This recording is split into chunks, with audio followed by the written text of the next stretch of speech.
Hi, I'm Christina Ficio, and I'm one of the co-hosts here at the WNY Behavior Toolbox. I'm happy to share with you one of our Toolbox tips. Today's tip is to hold space for conflicting feelings. And what that means is being okay with the fact that two things, even if they are conflicting, can be true at the same time.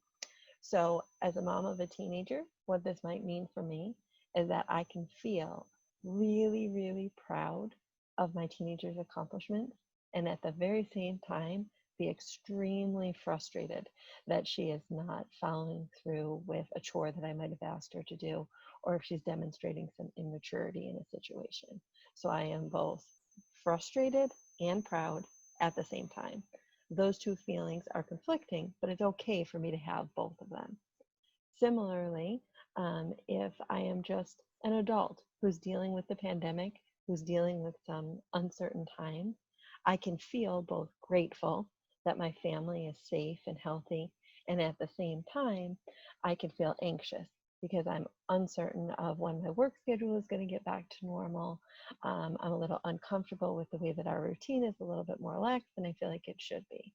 So I am both feeling grateful on one hand and feeling anxious on the other hand. Those two feelings are conflicting, but it's okay for me to have them at the same time. When we think about how that applies to young children, sometimes how we see it is, for example, when children are trying something new, or they're having a new experience, or they're getting back into an experience that they've gotten off of track with, like maybe returning to childcare, for example. And in those circumstances, we might see that a young child is feeling really excited and enthusiastic about, eager about wanting to return to that experience or to try something new. But at the same time, even while they're feeling excited, they're also feeling nervous. Sometimes they're feeling fearful, and those are feelings that are conflicting.